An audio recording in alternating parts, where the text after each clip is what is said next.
we often have a tendency to think that we're living in uniquely bad times.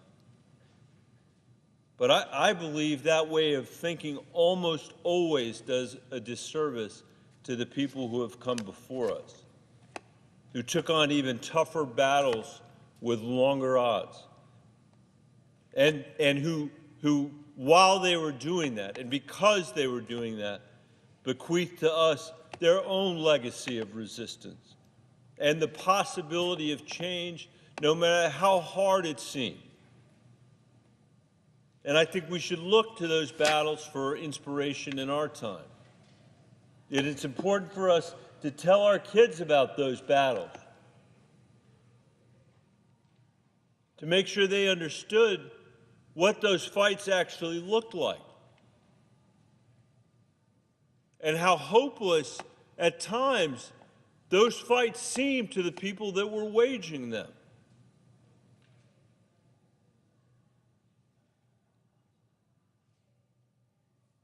When I was growing up, and I know this is true for many of my colleagues who are here,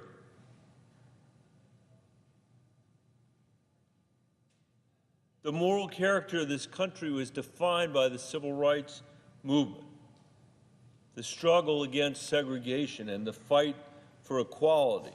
This fight, this battle, the effort to demolish centuries of legalized discrimination and disenfranchisement never was going to be easy, and many believed that it was nearly impossible. And there were others who believed that it shouldn't have been fought to begin with. And I would say to this day, we have a long, long way to go.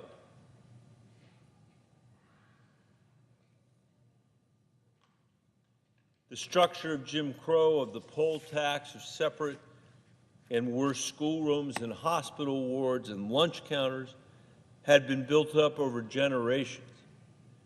State laws had established these exclusionary practices. State officials enforced them and state courts upheld them. There was no guarantee that they would ever come crashing down. But they did, because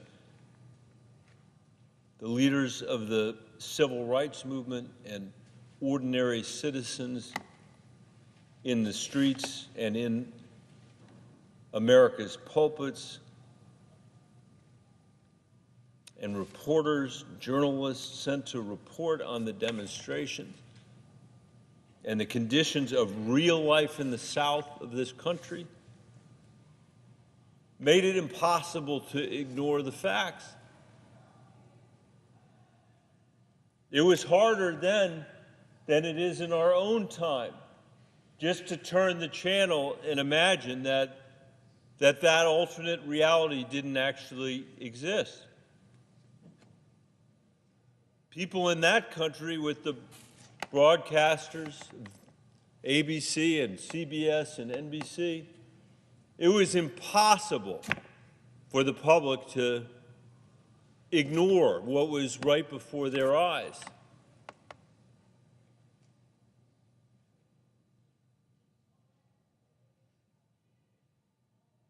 The success of that generation of brave Americans was achieved because they forced a broad swath of this country, a majority of this country, to finally see what they would have been preferred to be blind to: the reality of segregation and the subordination of their fellow citizens under law. It is a story of moral reckoning and of citizen action. It is a story of street protests and police brutality and political vacillation, but it's also a story of American renewal, of our ability to author our own history, to continue the endless founding and refounding of this country as generations of Americans lay claim to it and shape it. I don't believe that we've lost that ability. I don't believe that we've lost that ambition.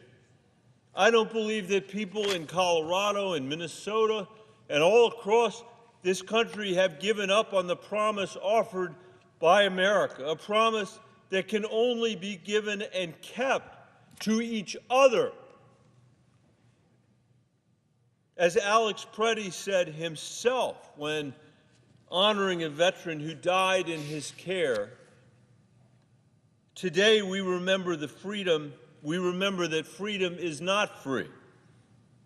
We have to work at it, nurture it, protect it, and even sacrifice for it. In the end, it's also not enough for there to be just public expressions or disapproval. We actually have to change the laws. Part of our job here as senators is to uphold the ideals that Alex and so many others in Minnesota and across Colorado and across the country believe in and are fighting for. And it's our job here in the Senate to provide a check on an executive who our founders knew was always susceptible to the temptations of unlimited power. That was their concern about a unitary executive, the President of the United States. And this week we have an opportunity to be that check. We have an opportunity to change the law. The Senate, Mr. President, is considering a number of bills to fund the government, including one that provides over $10 billion to the very department that's responsible for the murder of Alex Preddy and the chaos we are seeing in communities across the country. It would be unconscionable for us to pass this bill without amending how ICE or the Border Patrol operate at all. In fact, we should use this as an opportunity to do it. What better opportunity will there be? As written, the Homeland Appropriations Bill provides no real accountability, no oversight, no guardrails or transparency. It offers no guarantee at all that what happened to Alex Preddy won't happen again. And that's all the more absurd, Mr. President, because Republicans gave the Department of Homeland Security an additional $190 billion on top of the regular annual appropriations. Think about that. $190 billion additional dollars on top of the annual appropriations last year as part of their big, beautiful bill that they passed on a partisan vote. And this funding, I can assure you, came with no accountability or oversight at all.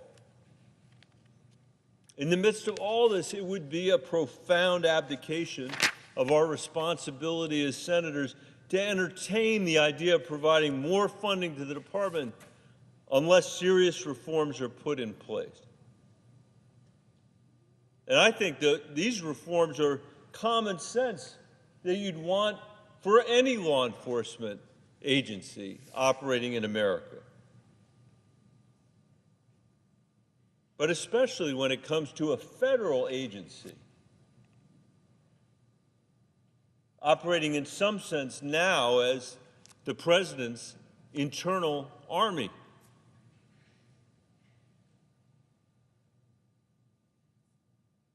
I think the least we could ask is that children are no longer detained or stripped from their families.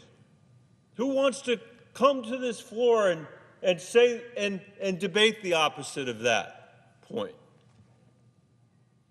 Immigration officers should take off their masks and provide clear identification. There is no doubt in my mind that the minute we get through this fraught political moment in America, there will be a broad consensus. In fact, I think there is one now, that ICE shouldn't be separating children from their families that law enforcement agents shouldn't be wearing masks?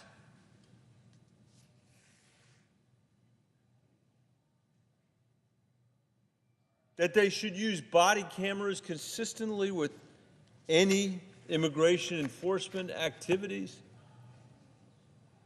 And that ICE stays away from sensitive areas like schools and hospitals and places of worship? And, consistent with our responsibility, our duty to provide a check, to provide our own oversight, that members of Congress have full access to immigration detention facility.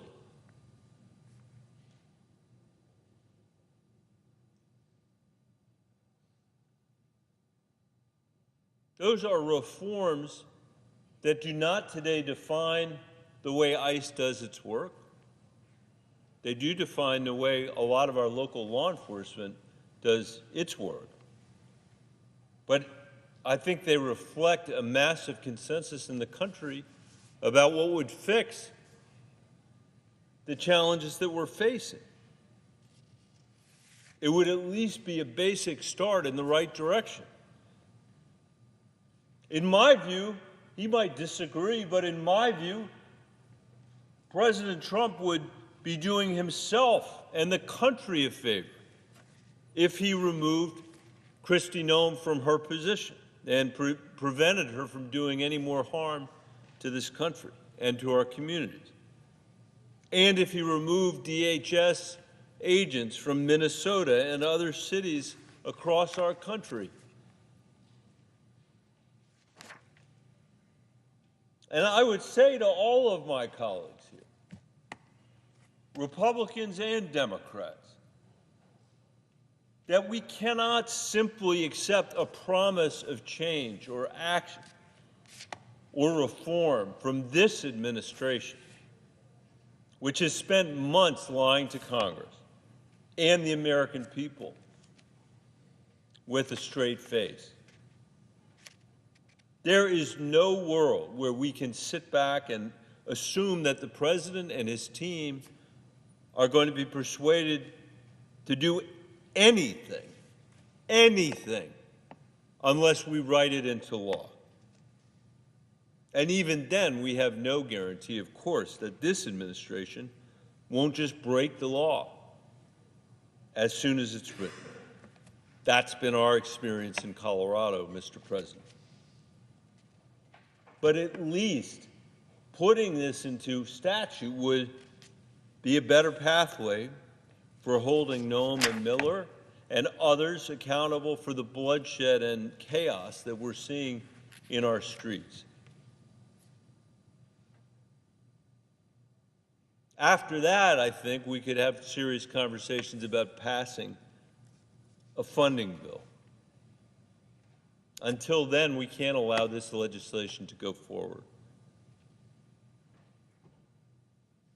Our children and future generations have a reasonable expectation that their elected officials will do everything in their power to keep them safe and to provide the plain facts as they are.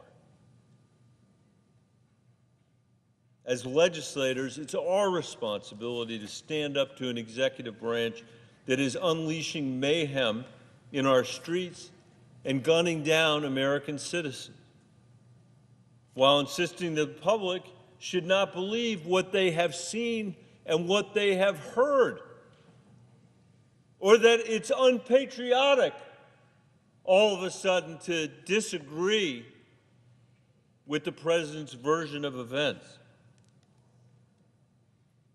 We've seen this story before. There is nothing new under the sun. We know the dark path this can lead us down.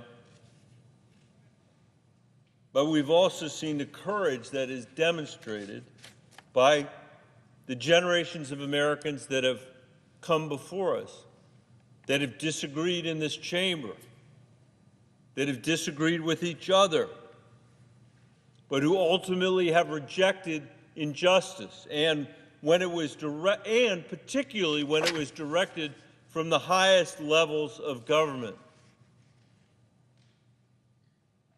One of these people was a hero of mine. It won't surprise anybody here to know that it was Colorado's former governor, Ralph Carr, who spoke out against Japanese internment when most politicians in the West and in this country were staying silent. Addressing a crowd one day on the eastern plains of Colorado, Governor Carr said, quote, "I am talking to all American people, whether their status be white, brown, or black, when I say that if a majority may deprive a minority of its freedom, contrary to the terms of the Constitution today, then you as a minority may be subjected to the same ill will of the majority tomorrow." What happened to Alex Pruddy and the lies that followed was an assault on every one of us, on all of our children, on our sense of dignity and our innate understanding of right and wrong. Now is the time for my colleagues to come together and demand that we reassert these principles and demand the return of safety and security and sanity to our government, rather than the chaos and destruction that we have recently seen. It's what all Americans expect, Mr. President, and it is what our country deserves. Thank you, Mr. President. I yield the floor, and I suggest the absence of a quorum. Clerk will call the roll. Ms. Alsobrooks.